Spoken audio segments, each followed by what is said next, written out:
보면 제가 보니까 2D라는 게 있더라고요. 이 두 가지의 D가 담겨져 있는 신앙이 있어요. 이게 아주 굉장히 중요한 신앙인데, 우리가 올바른 신앙생활을 하려면은 이 두 가지 조건이 있어야 되겠다라는 마음이 들어요. 뭐냐면은 다이너마이트 같은 단번에 삶을 변화시키는 회심의 복음, 그 다음에 다이나믹한 삶을 통해서 항상 점진적으로 변화를 가져오는 회개의 복음. 제가 지난 주일날 오후에도 이 말씀드렸죠. 우리는 한 번의 회심을 경험하게 되고 삶을 통해서 늘 회개함으로 변화되는 거. 다이너마이트, 그 다음에 다이나믹, 2D. 그래서 저는 이걸 2D 신앙이라고 그래요. 건전한 신앙을 유지하려면 2D 신앙이 되어 있어야 된다. 다이나믹 같이 터져야 되고, 한 번 다이너마이트는 뻥 터지잖아요. 그런 것처럼 내 인생이 한 번 확 바뀌는 거죠. 그러니까 예수 안 믿던 사람이 갑자기 예수를 믿게 되는 다이너마이트 같은 사건이 폭발하는 사건이 일어나게 되고, 그 다음에 그걸 계속적으로 유지하기 위해서는 다이나믹한 이런 역동적인 삶이 일어나야 되는데, 그 역동적인 삶은 뭐냐면 회개. 내가 지은 죄에서 그때그때 회개하는 신앙이 우리의 삶에서 올바른 신앙을 갖다 두는 2D 신앙이다. 그래서 밑에 내가 2D는 다이너마이트, 그리고 다이나믹한 삶은, 두 가지 D가 있어야 우리 인생은 달라지게 되고 신앙이 달라지게 된다는 거죠. 그래서 이런 배경을 가지고 제가 오늘 이거 안경을 쓰고 이 2D라고 하는 이 안경을 쓰고 오늘 제가 요한복음 4장 본문의 말씀을 좀 보게 될 거예요. 이 본문의 말씀은 사마리아 여인이잖아요. 이 사마리아 여인이 예수님을 만나서 이런 사건들이 일어나게 되고 하나님 나라를 선신하게 되는 백성이 되는데, 저는 기대합니다. 이번 한 주간 기도 많이 해서 다음 주에 찾아오는 우리 가족들이 한번 다이너마이트가 터졌으면 좋겠다. 그리고 그들의 삶이 한 번으로 끝나지 않고 계속적으로 다이나믹하게 신앙을 유지해 나갈 수 있는 가족 축복의 날이 됐으면 좋겠고, 가족 초청이 됐으면 좋겠고, 여러분의 인생이 됐으면 좋겠습니다. 우리 2D로 올바른 신앙을 가져보도록 하십시다. 자, 오늘 여인에 대한 말씀을 나눠보도록 할까요? 읽어볼까요? 시작. 부족하고 흠 많은 사람일지라도 귀하게 써주시는 하나님의 은총을 전합시다. 한 번만 더 읽어볼까요? 머릿속에 넣기 위해서 시작. 부족하고 흠 많은 사람일지라도 귀하게 써주시는 하나님의 은총을 전합시다. 자, 옆에 분에게 한번 그대로 얘기해 볼까요? 시작. 부족하고 흠 많은 사람일지라도 귀하게 써주시는 하나님의 은총을 전합시다. 우리 인생이 흠이 많고 부족할지라도 하나님의 은총은 귀하게 써주신다는 겁니다. 글쎄, 여러분들은 신분이 귀했는지 몰라요. 근데 저는 이 말씀을 준비하고 돌아보니까 저는요, 저 시골 농군의 아들로 끼니도 제대로 먹지 못하는, 도시락 싸가지고 갈 수 없어가지고 그냥 남들 밥 먹을 때는 나는 그냥 그 우물가 가서 물 한 바가지 먹고 그냥 가만히 시간 보내고 있고 돌풀이나 차고 있었던 그런 정말 볼 수 없을 만큼의 선한 삶을 살았는데, 지금 생각해보면 박기녀를 먹고 살아가지고 목사로 써주시니까 정말 부족하고 흠없는 사람일지라도 하나님은 참 귀하게 써주시는구나, 이게 바로 하나님의 은총이구나 라는 것을 느끼게 되었어요. 여러분들도 그렇게 쓰신 줄 믿습니다. 내가 부족하고 힘이 많을지라도 하나님 부족한 대로 내버려두지 않더라는 거예요. 하나님이 그를 불러가지고 귀하게 쓰신 것이 오늘 본문에 나오는 내용의 여인이 이제 그런 내용이죠. 그러니까 예수님이 이제 사마리아로 지역으로 지나가다가 우물가에서 이제 한 여인을 만나게 됩니다. 마침 그 여인도 우물을 가지고 우물로 물을 떠러 이제 온 거지요. 그래서 이 여인에게 예수님이 물을 좀 다오. 그랬더니 어떻게 해서 유대인인 사람이 나를 물을 달라고 합니까? 그래요. 왜 이런 얘기가 나오냐면, 유대인과 사마리아의 사람들은요 상종을 하지 않았어요. 여기 나오죠. 왜 상종을 안 했느냐? 북이스라엘이 주전 722년에 아수르라고 하는 제국에 망했어요. 이스라엘 남유다보다 먼저 무너진 거죠. 이 아수르라고 하는 사람들은 정책을 어떻게 하면 자기가 지배한 나라들에 대해서는 혼혈 정책을 씁니다. 인종을 섞어버려요. 그래서 이전시키자, 포로로 잡아가지 않아요. 아수르 정책은. 그 자리에 놓고 사람을 섞어버립니다. 다른 나라 사람과 결혼하게 만들어서 피를 섞어서 혼연족을 만들어. 그런데 한 136년인가 그 후에 나라가 멸망하는데 남유다가 멸망해요. 586년에 주님이 오시기 전에 586년에 나라가 망하는데, 그 나라는 누구에게 망하냐면은 바벨론이라고 하는 나라에게 망해요. 근데 이 바벨론이라고 하는 나라는 정책을 어떻게 쓰냐면 포로로 잡아가 버립니다. 자기 나라로 잡아다가 쓰는 거예요. 그래서 유대인들도 이 바벨론의 포로로 잡혀가지고 한 지역에서 머물게 돼요. 비록 포로로 잡혀갔을지라도 유대인들은 자기네들끼리 결혼해 혈통을 유지해, 섞이지 않아요. 그러고 난 다음에 이 사람들이 70년 만에 포로 생활을 하고 돌아와 봤더니 북쪽에 있는 사마리아, 이 사마리아라고 하는 것은 성의 이름이었어요. 북이스라엘의 수도 이름이 사마리아였어요. 남유다의 수도는 예루살렘이라고 하는데, 와서 보니까 이 북쪽에 있는 이스라엘 같은 민족이라고 여겼는데 나라가 갈라지고 난 다음에 형편 없어진 거야. 다 인종이 섞여가지고 누군지 누굴 찾아볼 수가 없어. 그래서 이 사람들이 이제 느헤미야 같은, 스룹바벨 같은 사람들이 와가지고 성전을 재건합니다. 유대인들이. 물론 고레스 왕의 도움을 받은 거죠. 그래서 우리도 성전 짓는데 좀 같이 지자. No, 너희가 이제 더러운 사람들하고는 못해. 왜? 이미 혼혈족이 됐고 더러워졌기 때문에 너희도 우리 민족 아니야 라고 잘라버린 겁니다. 이때부터 북이스라엘에 있는 사마리아 사람들과 남유다에 있는 예루살렘은 상종을 안 합니다. 점점점 갈등이 심해져. 그런데 예루살렘에는 이제 솔로몬이 지었던 성전이 무너지고 다시 스룹바벨의 성전을 다시 재건해 세웠어요. 그러니까 이 사람들은 여기서 이제 하나님께 예배를 드리는 겁니다. 사마리아에 있는 사람들을 예배를 드려야 돼. 자기도 하나님 믿는 민족이라는데 예배를 못 드리니까 사마리아에 내가 성전을 짓고 거기서 예배를 드리는 거예요. 그러니까 서로 교류를 안 하는 겁니다. 그리고 성경도 달라요. 지금도 나오는 사본에 보면 사마리아 오경이라는 성경이 있습니다. 사마리아 사람들이 봤던, 북이스라엘 사람들이 봤던 오경이 있는 거예요. 모세 오경이라는 것처럼 사마리아 오경이라고. 창세기, 출애굽기, 레위기, 민수기, 신명기, 이게 5권의 경전인데 이 사마리아 사람 이것만 따로 보는 거야. 유대인들은 예루살렘에서 모세에게 전수받은 모세 오경을 가지고 예배를 드려. 서로 성경도 달라. 서로 거래도 하지 않습니다. 그런 상황이 골이 깊어진 거죠. 한 500년 가까이 골이 깊어진 거예요. 그러고 난 다음에 남쪽에 있는 유대인들이 북쪽에 있는 갈릴리라고 하는 이 지역으로 가려고 하면은 이 경건한 유대인들은 사마리아를 지나서 안 가요. 왜? 이 더러운 집안들이 왜 땅을 내가 밟냐.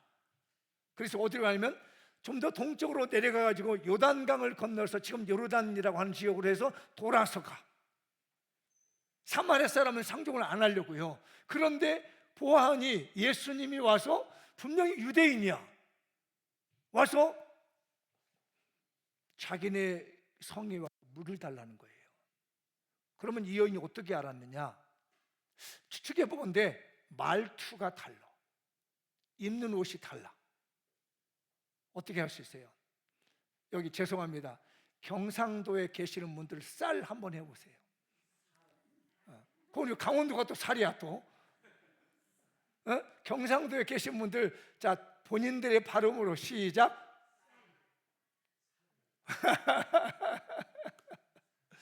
자, 그 다음에 여기 수도권에 계시는 분들 쌀 시작. 자, 이렇게 지방의 언어를 보면 사투리가 있고, 예루살렘이라고 하는 사람은 수도권적으로 생각하면 되고, 사마리아 사람들은 뭐 또 지방에 있는 사람인데 그 사람이 말하는 틀을 보면 대충 어느 지역 사람인지 아죠? 몰라요? 알아요. 그러니까 사마리아에 있는 여인이 예수님이 말을 탁 하는 거 보니까 이건 우리 지역에 있는 방언이 아니 사투리가 아니에요. 말투를 들어보니까 딱 유대인인 거야. 이해하셨죠? 어떻게 해서 이 여인이 당신은 유대인인데 어떻게 나한테 물을 달라고 합니까? 라고 할 수 있었던 것은 그가 말하는 말투라든지, 예수님은 이제 예루살렘에서 살으시고 베들레헴 남쪽 사람이었기 때문에 말하는 것이 다른 거예요. 말투가 달라. 그러니까 얼른 알아봤던 거지요. 이런 것들이 나오는 게 사사기에서도 보면 그 이제 12장 6절에 보면은 사사기에서 이런 말이에요. 발음을 못해. 십볼렛 달았더니 십볼렛 이렇게. 이 쉰이라고 하는 단어를 시옷을 발음을 못하는 게 이게 남쪽 유대 사람들과 북쪽 이스라엘 사람들의 차이요. 발음을 못해. 우리는 경상도 사람은 쌀 갖다 살 이렇게 하고 나머지 때는 쌀하면 쌀 이렇게 표현하는 것처럼 그런 언어의 습관이 다른 것처럼 발음을 하는 거, 이 액센트를 보면은 금방 유대인인지 아는 거예요. 이상하더라는 거예요. 상종도 500년 가까이 상종도 안 하고 말도 안 하고 거룩한 유대인들은 돌아서 가는데 어떻게 점잖하게 생긴 젊은 분이 자기들 말을 걸면서 얘기를 하는 겁니다. 사실 그때 당시 유대인들은요, 결혼을 했을지라도 자기 아내가 옆에 있을지라도요, 여러 사람들 앞에서는요 자기 아내들과도 얘기를 안 했대요. 그만큼 여성들을 경히 여기고 함부로 하지 않고 이렇게 해서 조심했는데, 아니 그런 점잖은 유대인이 자기한테 물 달라 하니까 어떻게 나를 물을 달라고 합니까? 이렇게 해서 이야기가 시작된 거예요. 그러더니 예수님이 이 얘기를 하다가 네 남편 데려와 이렇게 얘기합니다. 근데 중간에 이 얘기는 제가 그 말씀을 생략한 거예요. 그랬더니 뭐라고 했다고? 17절 읽어볼까요? 시작. 여자가 대답하여 이르되 나는 남편이 없나이다. 예수께서 이르시되 네가 남편이 없다는 말이 옳도다. 남편이 없다는 말은 무슨 말이냐면 이 여인이 자기 과거를 드러내고 싶지 않은 거예요. 지금 뭐 처음 만난 남자한테 뭐 자기 얘기할 필요 뭐 있어요? 안 그래요 여러분? 여러분 뭐 처음 만나서 뭐 옛날 얘기도 막 얘기해요? 안 하잖아요. 이 여인도 그런 거예요. 처음 만난 남자한테 뭐 옛날 과거 얘기를 할 필요가 뭐 있어요? 그래서 뭐라고 하냐면 나는 남편이 없나이다 라는 그 뜻이 뭐냐면은 나는 처녀입니다 라고 하든지 아니면 나는 과부예요 이렇게 보여주고 싶은 거예요. 굳이 뭐 남편 5명 만나가지고 막 고생 정말 내 기구한 인생을 살았습니다 이거 아니 오래 만난 사람들한테 내 인생의 과거에 기구한 얘기 하기 힘든데 어떻게 우물가에서 만난 남자 그것도 같은 동네 사람들도 아니고 저 유대인에게 말을 하겠느냐. 우리가 딱 말을 돌려댄 거예요. 저 남편 없는데요. 그 보아하니 예쁘장하니까 처녀인지 과부인지 구분이 못하게끔 넘어가려고 했습니다. 예수님과 대화를 이렇게 살짝 넘기려고 하는데 예수님 맞아 근데 말이야 너 남편 5명 있었잖아. 그리고 너 지금 살고 있는 남편도 네 남편 아니잖아. 자기의 기구한 과거를 예수님이 딱 말씀하는 겁니다. 여러분 저거 읽어보셔서 저는 너무 가슴이 아팠어요. 이 여인이 얼마나 기구하게 살았으면, 얼마나 힘들게 살았으면 한 남편과 살지 못하고, 이유는 어떤 이유인지 모르겠어요. 전쟁에 나가서 죽을 수도 있고 병들어서 죽을 수도 있고 어디 그냥 피서지 갔다가 죽을 수도 있고 정말 남편을 5명을 같이 살아야 되는 이 여인의 기구한 아픈 마음이 어디 있겠습니까? 자기의 과거 얘기를 딱 하니까 주님 내가 당신을 보니까 선지자이십니다. 왜? 선지자는 미래를 보고 있잖아요. 이 기구한 인생, 하찮은 인생,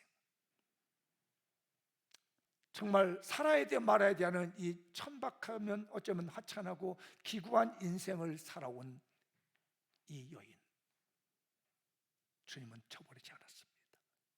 어쩌면 주님은요 일부러 그 여인을 만나려고 그 시간에 간 거예요. 이 시간쯤에는 한 여인이 올 텐데 이 여인이 기구한 인생을 살았다. 과거가 너무너무 기가 막히게 살아왔고 인간답지 못하게 살아오며 어떻게 할 줄 모르고 살아왔는데 내가 그 여인의 착한 마음과 선한 마음을 알기 때문에 내가 이 여인을 사용해서 복음 전도자로 써야 되겠다.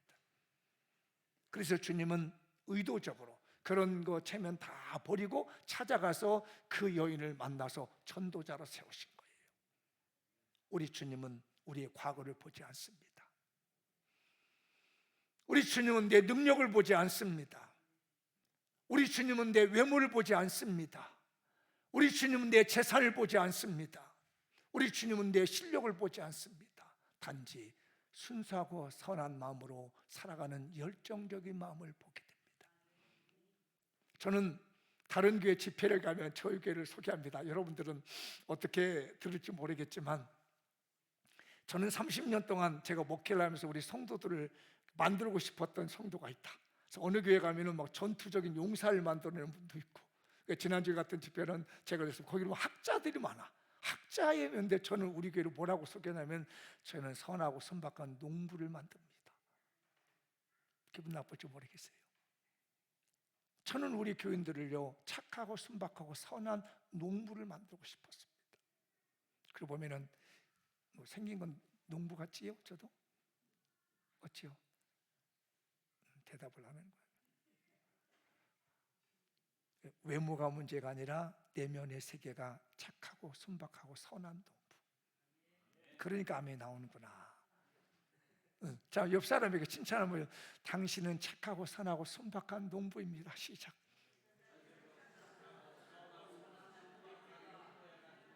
뭐가 그렇다? 우리 마음이 그렇다는 거죠. 우리 신앙이 그렇다. 이렇게 그런 고생하라는 건 아니에요. 예, 저도 농부하라고 하면 저 안 하렵니다. 제가 농부네 아들로 태어났지만 다시 가서 농부하라고 하면 제가 안 할 것 같아요. 목사로 들어서 쓰니까. 그러나 늘 마음이 있습니다. 착하고 순박하고 선한 마음으로 살아가자. 그 마음을 주님이 쓰시더라고요. 그가 농사를 지어서 심으면 30, 60, 100배가 막 나와. 그건 농사한 사람들이잖아요. 이삭이 농사를 지었더니 그의 100배를 막 갖다 줘. 왜? 순박하고 선한 마음으로 주님을 섬기니까 하나님이 그에게 축복 주시더라는 거죠. 여러분, 이 축복이 여러분 것 되셨으면 좋겠습니다. 우리 주님은 절대로 우리의 과거를 묻지 않습니다. 우리의 가지고 있는 걸 따지지 않습니다. 이 사마리아 여인이 기구한 인생을 남편을 5명이나 데리고 살아야 되는 보내야 했던 이 기구한 여인의 그 과거를 주님은 다 알고 있으면서도 괜찮아.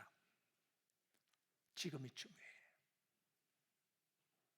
우리 사랑하는 자녀들, 여러분의 가족들, 지금까지 어찌 살았는지 모르지만 이번 추수감사절 기점으로 주님 말합니다. 괜찮아. 내가 너를 귀하게 써주실 거예요. 걱정하지 마. 우리 주님의 음성을 들으시기 바랍니다. 우리 사랑하는 가족, 지금까지 어떻게 살았든지, 내 주변의 사람들이 어찌 했든지 간에 우리 주님이 이번에 추수감사제로 와서 은혜 받게 하시고, 정말 부족하고 천하지만은 변화시켜 귀하게 쓰시는 우리 하나님의 은총을 받기만 한다면 우리 가문도 바뀔 수 있습니다. 여러분의 집안도 바뀔 수 있습니다. 그 은혜로 살 수 있도록 이번에 한번 모시고 오십시다. 다 초청해 오십시다. 아멘을 하신 복에 100배의 복이 있을지어다. 그래서 주님은 말씀합니다. 제가 이번 한 주간 동안 길을 다니면 제 성경을 듣고 다니거든요. 전에는 이어폰이라는가요? 이걸 꼈더니 귀가 울리더라고. 워낙 오래 듣고 있으니까. 그래서 지금은 안 듣고 일부러 길거리에서 이렇게 들고 다니면서 설교를 이렇게 스마트폰에 성경을 읽는데 이 말씀이 다 꽂히더라고요. 아, 이거구나. 제가 이 설교 준비하고 있는데 이 시편에서 이게 들려오는 거예요. 자, 읽어볼까요? 147편 10절 11절 시작. 여호와는 말에 힘이 세다 하여 기뻐하지 아니하시고 사람의 다리가 억세다 하여 기뻐하지 아니하시고 여호와는 자기를 경외하는 자들과 그의 인자하심을 바라는 자들 기뻐하시도다. 이 사마리아 여인이요 실력 있고 능력이 있고 재산이 있어서 기뻐한 게 아니었어요. 주님이 배운 게 많고 똑똑하고 사회적으로 이름이 나서 주님이 글을 쓴 게 아니었습니다. 얼마나 기구한 인생을 살았겠어요. 이 험난한 시기에 남편이 5명이나 바뀔 때까지 목숨에다 붙여서 살아야 되는 이 선한 정말 힘든 이 여인을 보고 봤더니 그 마음속에 선한 마음이 있었습니다. 메시아를 기다리는 선박한 마음, 주님을 기다리는 그 마음을 보니까 그래, 이 사람을 들어서 내가 이 사마리아 지역을 전도해야 되겠다. 우리 교인들 오해하지 마세요. 공부 잘한다고 하나님을 쓰는 게 아니에요. 사람을 쓸 수 있습니다. 그러나 하나님은 여호와를 경외하는 자를 쓰십니다. 하나님의 인자하심을 바라는 순박하고 착한 농부의 마음을 가지고 있는 심령들을 주님은 쓰고 있어요. 우리 이 은총을 전하십시다. 그게 이번 한 주간이 되셨으면 좋겠고, 다음 주 추수감사절 영혼구원 잔치 때 가족군을 이루는데 이 은총이 넘쳐나는 주일이 됐으면 좋겠습니다. 두 번째 한번 볼까요? 시작. 삶의 목적이었던 물동이를 버려두고 주님께 받은 십자가 은혜를 전합시다.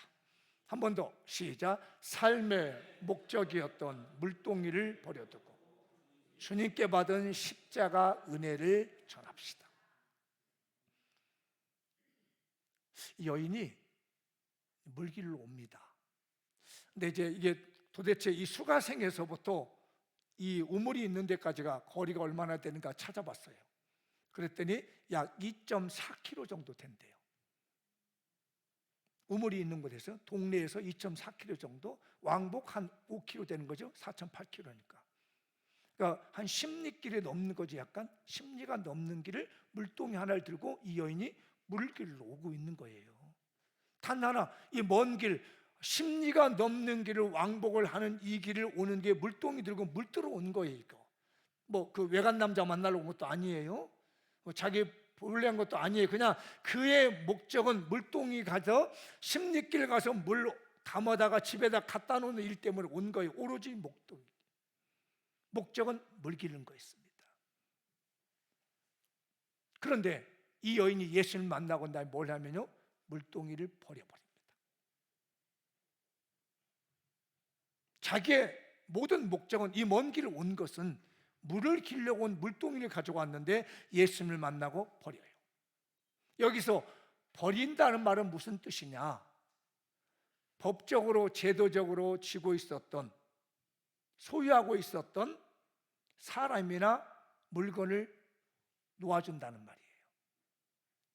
법이나 제도를 통해서 묶어나고 내 걸로 소유했었던 이 사람의 물건들을 내어줘 버리는 것, 이게 버린다는 거예요. 자, 이 여인에게 있어서는 이 물동이는요, 그의 삶의 전부일 수도 있습니다. 왜? 물이 없으면 죽잖아요. 그래서 그 먼 길, 왕복 5km 길을 건너가서 물 한 동이 일려고 온 거예요. 그래야 오늘도 먹고 살고 내일도 살 수 있으니까. 오로지 목적은, 이 우물을 찾아간 이유는 물동이에다 물 담아가지고 온다고 했는데 거기서 누구를 만나냐면 예수님을 딱 만나는 거예요. 삶의 목적이 바뀐 겁니다.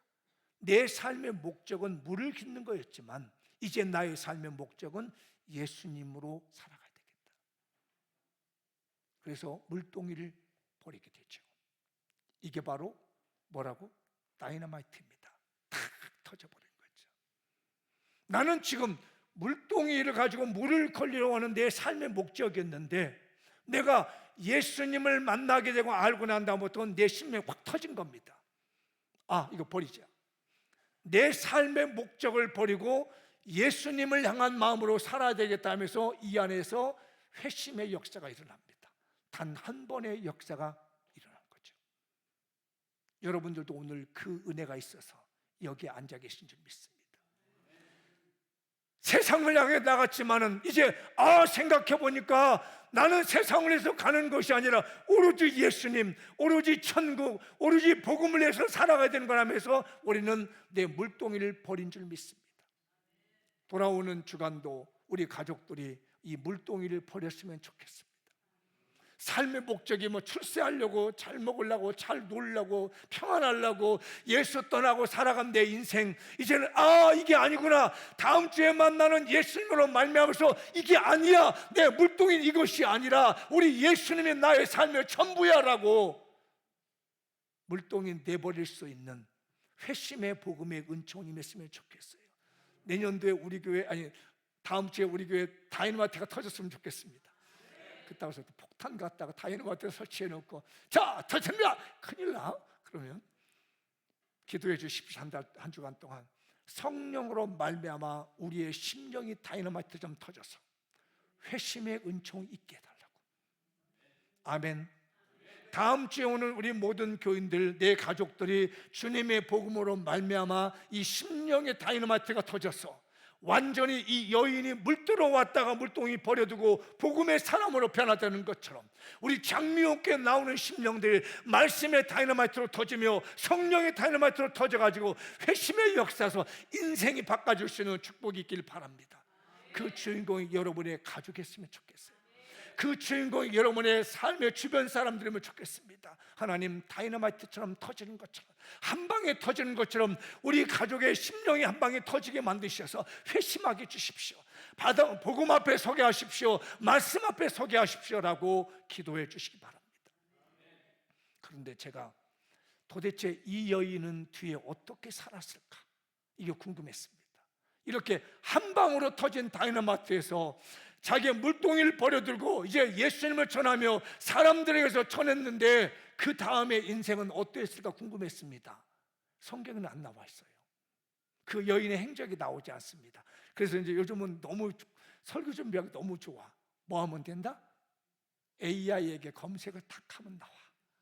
그거 조금만 정리하면 기가 막히더라. 그래서 할렐루야, 나도 한번 써보자 해가지고 검색을 시작했습니다. 그랬더니 얘가 답변을 주네. 전승에 의하면 이 여인이 사마리아 지역의 최초의 선교사가 된답니다. 전도자가 된대요. 그래서 그 여인의 이름을 별명을 줬는데 빛나는 여인이다. 빛이 나는 여인이다.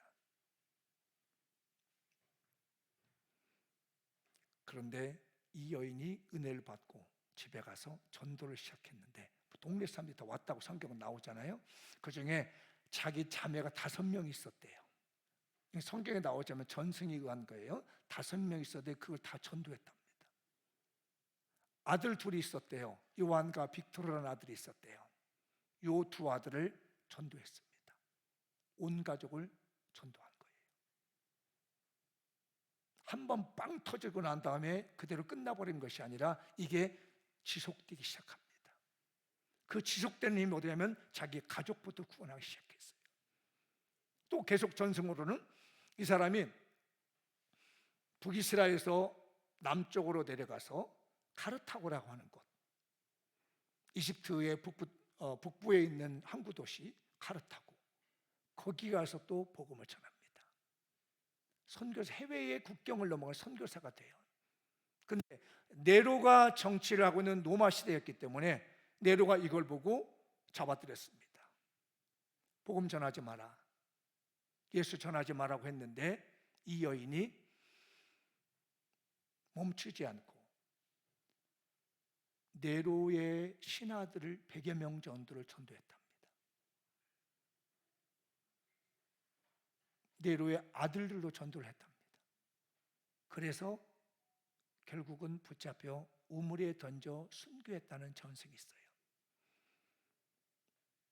우물에서 주님을 만나고 결국 우물에서 순교하게 되는 이 수가성 여인, 사마리아 여인의 삶을 제가 봤습니다.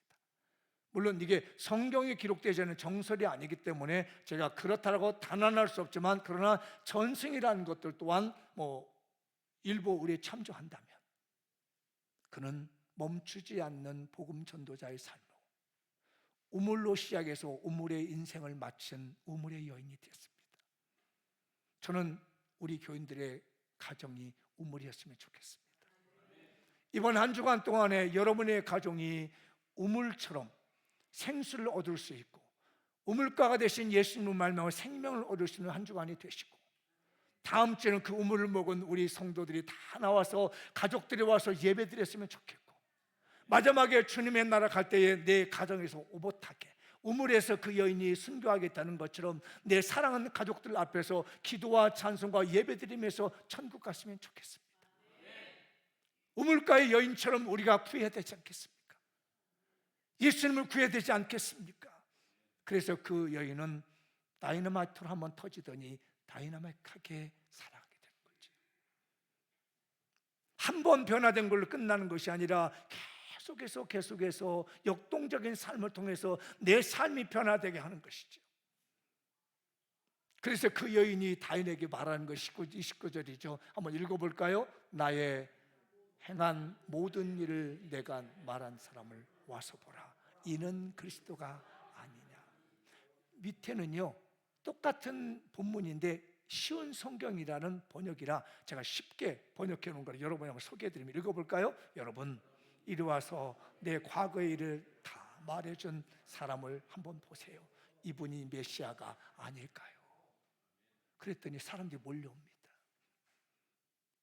이렇게 우리가 한번 빵 터지는 다이너마이트 같은 삶의 회심의 은혜가 있으면서 그걸로 끝내버리지 말고 계속해서 내 마음에서 회개의 열정으로, 회개의 복음으로 지속적으로 터짐으로 말미암아 복음 전도의 사역, 내 가족을 살려내는 사역, 내 영혼을 살리는 사역, 특히 여러분, 아내에게 상처 주지 마시고 남편에게 상처 주지 마십시오. 자녀들에게 상처 주지 마시고 부모님에게 상처 주지 마십시오. 어디 가든지 내 아내를 자랑할 수 있는 남편이 되게 해주시고, 어디 가든지 남편을 자랑할 수 있는 아내가 되어주시고, 어디 가든지 부모님을 자랑할 수 있는 자녀가 되게 해주시고, 어디 가든지 자녀들을 자랑할 수 있는 부모가 되게 해주십시오. 제발 속썩이지 마십시오. 제발 가슴 아프게 하지 마십시오. 제발 가족 간에 아프게 하지 마세요. 한번 다이너마이트 터진 걸로 끝내지 말고 다이나믹하게 또 역동적으로 남편을 이용해서 나를 뭘 해먹으려고 하지 말고, 아내를 이용해서 나를 뭘 해먹으려고 하지 말고, 애들 이용해서 내가 뭘 해먹으려고 하지 말고, 부모 이용해서 뭘 해먹을 것이 아니라 내가 남편을 위해서 뭐를 좀 더 해드릴 수 있을까? 내가 아내를 위해서 좀 더 뭐를 해줄 수 있을까? 내가 부모님을 위해서도 뭐를 해줄 수 있을까? 내가 자녀를 위해서 또 뭘 해줄 수 있을까 할 수 있는 이 마음이 매일같이 다이내믹하게 일어났으면 좋겠어요. 이 여인이 예수님을 만나고 나면 내가 예수님을 위해서 뭐를 살 수 있을까? 뭘 할 수 있을까? 헌신을 결단하고, 그런 이 여인을 보고 우리 주님은 끊임없이 그에게 힘과 권세를 주신 겁니다. 받으려고만 하지 마시고 주려고 한다면 늘 우리의 삶이 역동적일 줄 믿습니다. 자, 한번 읽어보도록 할까요? 시작. 가정이란 우물가에서 첫 번째 D, 다이너마이트와 같이 삶을 단번에 전환시키는 회심의 복음을 만나게 합시다. 두 번째 D, 다이나믹한 삶을 통해 항상 점진적으로 변화를 가져오는 회개의 복음을 경험합시다. 우리 가정에서 한번 터졌으면 좋겠습니다. 이 터지는 게 예수 그리스도의 십자가 복음, 이 복음이 가족들에게 끊임없이 이어져서 나는 당신 때문에 예수 믿는 게 너무 행복해, 나는 당신 때문에 교회 다니는 게 너무 행복해, 이렇게 말해줄 수 있는 가정 만드시고 오늘부터 조정을 해보십시오. 나만 하지 말고 나 때문에 고통당하는 가족이 있다는 걸 아셔야 됩니다. 나는 잘한다고 하지만은 그 마음이 잘못 왜곡돼 가지고 고통당하는 사람이 있다는 걸 아시고 한번 뒤를 돌아보시고, 다이너마이트 같이 한번 터지면 다이나믹하게 계속적으로 다이나믹한 삶이 여러분의 삶이 있으면 좋겠어요. 다음 주 여러분들 가족들 모시고 와서 우리 한번 이 놀라운 구원의 은총을 마쳤으면 좋겠습니다. 마무리 줘보겠습니다. 시작. 장미홍교회 가족들이 오늘부터 온 가족이 부족하고 흠 많은 사람일지라도 귀하게 써주시는 하나님의 은총을 전합시다. 자신의 삶의 목적이었던 물동이를 버려두고 주님께 받은 십자가 복음을 전합시다. 2025년 장미홍교회 추수감사절에 온 가족 초청하여 부족하고 흠 많은 사람일지라도 귀하게 써주시는 하나님의 은총에 감격하도록 합시다. 삶의 목적이었던 물동이를 버려두고 주님께 받은 십자가 복음을 전하는 가족이 되도록 인도하십니다. 우리 추수감사절에 온 가족 만나도록 하십시다. 찬양하겠습니다.